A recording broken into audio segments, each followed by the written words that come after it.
Cette vidéo a été conçue pour des fins de formation seulement. Elle ne détient aucune information sensible. Nous allons voir dans cette section les parties du moteur, comment on identifie l'intérieur du moteur, les stations, les roulements et les épaulements. Les épaulements, c'est l'association de deux sections de moteur ensemble. Les stations, comme dans un avion, servent à identifier des endroits dans le moteur. Donc, ils sont tout le temps identifiés par des chiffres et commencent par l'entrée d'air jusqu'à sa sortie. Donc, la station 0, c'est l'air ambiant. La station 1, c'est à l'entrée de l'entrée d'air. La station 2, à l'entrée du compresseur axial. Ici, nous avons un compresseur mixte, donc on a une station 2.5 pour l'entrée du compresseur centrifuge. La station 2.8 sert normalement pour nos systèmes de contrôle. La station 3 pour l'entrée de la chambre à combustion. La station 4 pour l'entrée de la turbine du compresseur.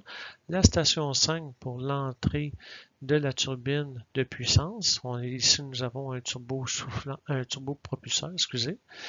La station 6 pour l'entrée de notre tuyère et la station 7 pour l'entrée de notre échappement. Les épaulements, c'est l'endroit où deux sections sont réunies. Donc, sont tout le temps identifiés par des lettres et tout le temps de l'avant du moteur à l'arrière. J'ai pris l'exemple du PT6 parce que l'entrée d'air du PT6 est à l'arrière du moteur. Donc, on a vu tout à l'heure, les stations commencent à l'arrière vers l'avant pour le PT6. C'est tout le temps de l'entrée d'air vers la sortie. Et pour l'épaulement, nous avons l'épaulement A qui est en avant du moteur, donc proche de l'échappement, et l'épaulement G qui est à l'arrière du moteur, mais proche de l'entrée d'air. Donc, tout simplement, la station A, si on veut les définir comme ça, c'est entre la boîte d'engrenage secondaire et primaire. La B, c'est entre la boîte d'engrenage secondaire et l'arbre d'entraînement. L'épaulement C, c'est pour enlever l'échappement, ce qu'on appelle toute la power section pour les PT6. La D, c'est pour séparer dans le fond l'étage stator de notre turbine de puissance. L'épaulement E, pour séparer le stator du compresseur. F, pour enlever l'entrée d'air. Et G, pour la boîte d'engrenage des accessoires. Les accessoires étant la pompe de carburant, la pompe à l'huile, le démarreur et d'autres équipements que l'avion a besoin. Les roulements sont tout le temps identifiés par des chiffres en partant de 1 à l'entrée d'air vers la sortie. Normalement, on identifie les roulements des arbres principaux au début et par la suite pour les boîtes d'engrenage. Donc, nous avons ici le roulement 1, vous voyez, il est comme dans une bulle, donc nous avons un roulement à billes. Le roulement 2 qui est dans un carré, donc c'est un roulement à rouleau. Donc le roulement 1 et 2 supportent le compresseur. Le 3 et le 4 supportent la turbine de puissance. Et le 5 et 6 supportent l'arbre de l'hélice. Et ici, sur la représentation, nous n'avons pas les roulements, la numérotation des roulements des engrenages, de la boîte des accessoires qui se trouve à droite ou à l'arrière du moteur. Dans la partie 2, j'ai parlé des compresseurs low pressure ou basse pression, intermédiaire et haute pression, high pressure. Ici, ces différents compresseurs-là, on appelle ça des corps. Donc, un corps de compresseur, c'est un compresseur avec sa turbine. Donc, dans l'image en bleu, nous avons un turboréacteur avec deux corps de compresseurs. Ces deux corps-là sont composés de compresseurs axiales. Un en gris et l'autre en noir. Donc, le basse pression en gris et la haute pression en noir.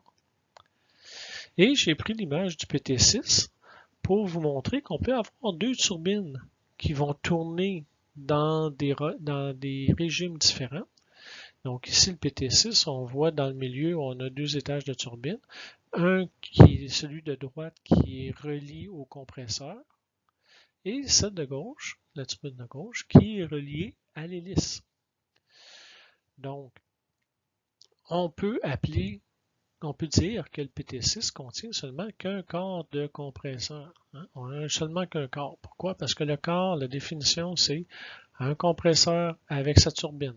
Une turbine, pas de compresseur, ce n'est pas un quart, c'est juste un organe rotatif, un rotor.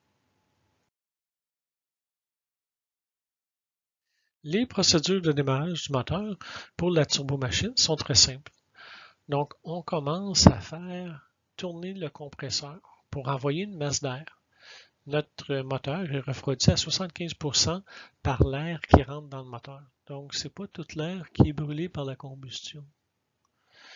On a 75% de l'air qui n'est pas brûlé, qui sert au refroidissement de cette chambre à combustion-là. Donc, on va mettre le démarreur en position active. Ensuite de ça, on va mettre les ignitions. Donc, les allumeurs, c'est des étincelles. Et ensuite de ça, on va mettre le carburant. Puis ensuite de ça, on peut fermer notre démarreur et fermer nos ignitions.